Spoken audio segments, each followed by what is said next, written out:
Hi friends. तो मेरी last video में हमने पीपीएच के बारे में बात की थी। पीपीएच मतलब पोस्टपार्टम हेमरेज, जो डिलीवरी के बाद बहुत ज़्यादा ब्लीडिंग होती है। उसमें हम क्या करते हैं? सबसे पहले तो हम प्रिवेंशन ऑफ पीपीएच करते हैं। हम कोशिश करते हैं कि पेशेंट को ऐसा हो ही नहीं। हम उन पेशेंट्स को चूज़ कर लेते हैं जिनमें इस तरह का होने के चांसेस ज़्यादा होते हैं। तो उसमें जो पेशेंट्स होते हैं उसमें सबसे पहले आता है अनीमिया, मतलब कि पेशेंट का ऑलरेडी खून कम है। दूसरे आते हैं जिनको 3 से ज़्यादा बच्चे हुए हैं। तीसरे आते हैं किसी को ट्विन्स हैं। चौथे आते हैं पॉलीहाइड्रोएमनियोस, मतलब बच्चे के आसपास पानी ज़्यादा है या बच्चे का साइज़ बड़ा है। पांचवा होता है ब्लड प्रेशर। छठा होता है अगर बहुत ज़्यादा दवाइयाँ पेशेंट ने लेबर में ले ली हैं नॉर्मल डिलीवरी ट्राई करने के लिए और बहुत लंबे टाइम से ट्राई कर रहे हैं तो। और सातवां होता है डिलीवरी नॉर्मल ट्राई हो रही है, बच्चे का साइज़ बड़ा है और हम औजार से डिलीवरी कराते हैं तो। इस तरह से हमारे पास ऐसे मल्टीपल रीजंस होते हैं जिसमें हमें एक आइडिया होता है कि पेशेंट को पीपीएच या पोस्टपार्टम हेमरेज हो सकता है। हाँ, एज भी इसमें इम्पॉर्टेंट फैक्टर है। जो मोर देन 40 ईयर्स की लेडीज़ जिनको आईवीएफ से बच्चे हो रहे हैं या ट्विन प्रेगनेंसी है और साथ में मल्टीपल फैक्टर्स हैं, उनकी वजह से उनको डिलीवरी के बाद ब्लीडिंग होने के चांसेस ज़्यादा होते हैं। जब हमें ये आइडेंटिफाई हो जाता है कि इन पेशेंट्स में ब्लीडिंग होने के चांसेस ज़्यादा हैं, तो फिर हम उन्हें उस तरह से दवाइयाँ देते हैं ताकि उनको इस तरह का हो ही नहीं। ऐसी प्लानिंग कर लें। इसमें सबसे इम्पॉर्टेंट वो लोग हैं जिनका खून ऑलरेडी कम है।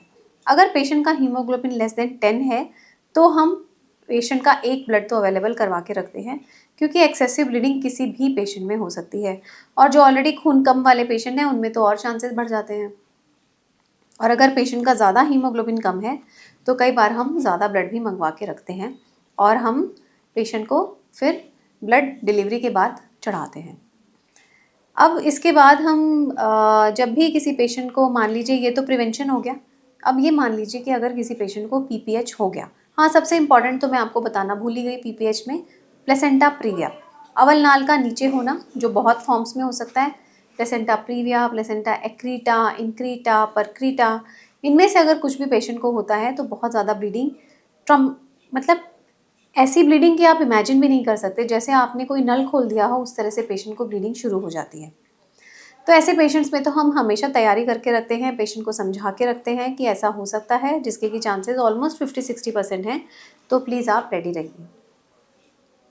तो ये तो हो गया उन पेशेंट्स का जिसमें हमें ऑलरेडी आइडिया है। अब मान लीजिए ऐसे किसी पेशेंट को पीपीएच हो गया जिसमें हमने एक्सपेक्ट ही नहीं किया था, सब कुछ सही चल रहा था, पेशेंट की रिपोर्ट्स नॉर्मल है, पेशेंट को कोई रिस्क फैक्टर नहीं है और पेशेंट को सडनली पोस्टपार्टम हेमरेज हो गया। तो उसके अंदर बहुत सारी चीज़ें होती हैं। एक तो जो पीपीएच का मैनेजमेंट होता है वो टीम वर्क होता है, क्योंकि बहुत सारे लोग एक साथ काम करते हैं। एक आदमी पेशेंट की नस लेता है, एक या दो नसें हमें लेनी पड़ती है, क्योंकि एक से हमें पानी या आईवी फ्लूइड और दूसरे से हमें ब्लड चढ़ाना होता है। एक आदमी पेशेंट को ऑक्सीजन देता है, तीसरा आदमी पेशेंट के लिए ब्लड की व्यवस्था करता है, चौथा आदमी पेशेंट के ब्लड टेस्ट भेजता है और पांचवा आदमी चेक करता है कि क्यों ब्लीडिंग ज़्यादा हो रही है। ये सब चीज़ें साथ में चलती हैं, क्योंकि पेशेंट को बचाने के लिए बहुत सारे लोगों को एक साथ काम करना पड़ता है, तभी हम पेशेंट की जान बचा पाते हैं। जब भी पीपीएच होता है और हम कारण ढूंढते हैं तो उसके अंदर हम सबसे पहले ये देखते हैं कि बच्चेदानी ठीक से सिकुड़ी हुई है कि नहीं सिकुड़ी हुई है। अगर बच्चेदानी ही ठीक से सिकुड़ी हुई नहीं है, जिसको कि एटॉनिक पीपीएच कहते हैं, तो हम पेशेंट को इंजेक्शंस और मेडिसिन देते हैं ताकि पेशेंट का जो बच्चेदानी है वो सिकुड़ जाए, जिसको कि हम हमारी भाषा में यूट्रस का कॉन्ट्रैक्शन कहते हैं। तो यूट्रस के कॉन्ट्रैक्शन से बच्चेदानी सिकुड़ती है और उसकी वजह से ब्लीडिंग स्टॉप होती है।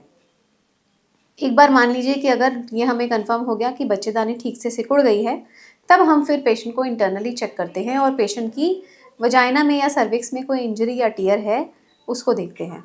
जब वजाइना और सर्विक्स में हमें कोई टीयर मिलता है तो उसे हम रिपेयर करते हैं और पेशेंट की ब्लीडिंग रोक देते हैं। फिर पेशेंट की जनरल कंडीशन के हिसाब से पेशेंट को ब्लड चढ़ाया जाता है। पेशेंट का हीमोग्लोबिन बार बार चेक किया जाता है कि अभी पेशेंट का हीमोग्लोबिन लेवल क्या है और उसको कितने ब्लड चढ़ाने की ज़रूरत है। ऐसे तो बहुत सारे ट्रीटमेंट्स हैं पीपीएच के, जिसके बारे में मैं बहुत ज़्यादा डिटेल में बात करूँगी तो आपको बहुत ज़्यादा समझ में नहीं आएगा, पर फिर भी मैं आपको ब्रीफ में इन प्रॉब्लम्स के बारे में आइडिया दे दूँगी। तो मैं मेरे जो नेक्स्ट 2 वीडियोज़ हैं उसमें से एक वीडियो एटॉनिक पीपीएच पे बनाऊँगी और दूसरा वीडियो ट्रॉमेटिक पीपीएच पे है, जो कि आपको एक आइडिया देगा कि हम ये प्रॉब्लम्स कैसे सुलझाते हैं।